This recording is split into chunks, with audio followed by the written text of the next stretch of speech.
పార్వతీపురం, మన్యం జిల్లా, కొమరాడ మండలానికి సంబంధించి ఈరోజు డోలి మోతతో గిరిజన ప్రాంతం నుండి వచ్చిన యథార్థ సంఘటన గురించి వివరించడం జరుగుతుంది. దీనికి సంబంధించి పాలెం పంచాయతీ, జిఎస్ఎల్ మెడికల్ ఇన్స్టిట్యూషన్స్ మరియు కిమ్యూ ఇంటర్నేషనల్ యూనివర్సిటీ భాగస్వామ్యంతో ఇండియన్ అలైన్డ్ ఎంబీబీఎస్ కోర్స్ అడ్మిషన్లు అందిస్తోంది. నియో చెందిన కుస్తూరు గ్రామానికి చెందిన తాడింగ్ సురేష్ అనే వ్యక్తి కొన్నాళ్ళుగా కడుపు పొంగిపోవడంతో పాటు ఊపిరి ఆడక చాలా ఇబ్బంది పడే పరిస్థితి ఉంది. ఇలాంటి సందర్భంలో ఆయన యొక్క భర్త అయిన భారతమ్మ మరియు ఇద్దరు తమ్ముళ్ళు హరీష్ అలాగే రాజేష్ ఇద్దరు కలిపి కొన్నాళ్ళుగా పార్వతీపురం జిల్లా ఆసుపత్రికి, విజయనగరము అలాగే విశాఖపట్నం కూడా ఆసుపత్రికి తీసుకెళ్ళినప్పుడు కూడా ఆ వ్యాధి తగ్గే పరిస్థితి లేదు. అక్కడ డాక్టర్ గారు ఈయనకి ఏ ఇబ్బంది లేదు, ఎటువంటి ప్రాబ్లం లేదని చెప్పిన తర్వాత మళ్ళీ ఇంటికి తీసుకొస్తే మళ్ళీ యథార్థంగా ఆయనకి కడుపు పొంగిపోవడం మరి ఊపిరాడక చాలా ఇబ్బంది పడే పరిస్థితి ఉంది. ఇలాంటి సందర్భంలో ఈరోజు శుక్రవారం ఉదయం ఆ కుటుంబ సభ్యులైన బాబురావు అనే వ్యక్తి విజయనగరం జిల్లా నెల్లిమర్ల నిమ్స్ హాస్పిటల్లో ఆయన అక్కడ పనిచేస్తున్నారట.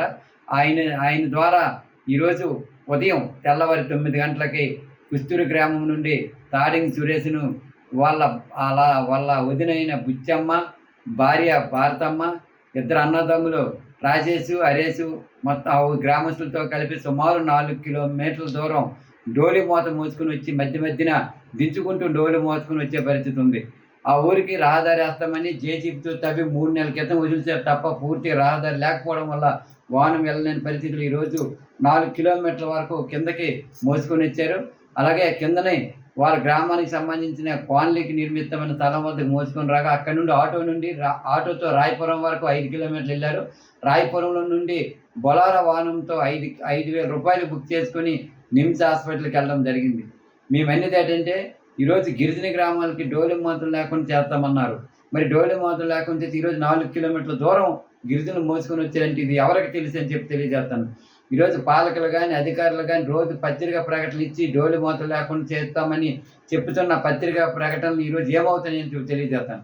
ఈరోజు కొమరాడ మండలం చూసుకుంటే రెబ్బ, వనదార, చేచాడ వలస, నయ, అలాగే వానాబడి, అలాగే లంజి గ్రామం నుండి తీలేసు, రాంభద్రపురం నుండి అల్లువాడ, అలాగే పూర్ణపాడు, ఈ గ్రామాలన్నీ కూడా ఈరోజు డోలి మూతలు లేకుండా చేస్తామని తవిసి నొగిసిన గ్రామాలే.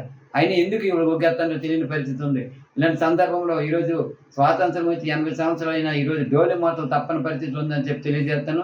ఏదేమైనా ఈరోజు తాడింగ్ సురేష్కి చాలా కష్టాలు ఉన్నారు కాబట్టి వెంటనే ఐటీడీ అధికారులు వీళ్ళ కుటుంబానికి అన్ని విధాలుగా ఆదుకోవాలని చెప్పి మేము సిపిఎం పార్టీగా డిమాండ్ చేస్తాను. భవిష్యత్తులో ఇలాంటి డోలి మూతలు లేకుండా మండలంలో ఉన్న అన్ని మండలంలో ఏవైతే జేసీబీతో తవ్వి అసంపూర్తిగా వదులుతారో ఆ రోడ్లన్నీ కూడా పూర్తి చేసి అటు గిరిజన ప్రాణాలకి భరోసా కల్పించాలని చెప్పి మేము సిపిఎం పార్టీగా ఈరోజు కూటమి ప్రభుత్వానికి, ఐటీడీ అధికారులకి డిమాండ్ చేస్తాం.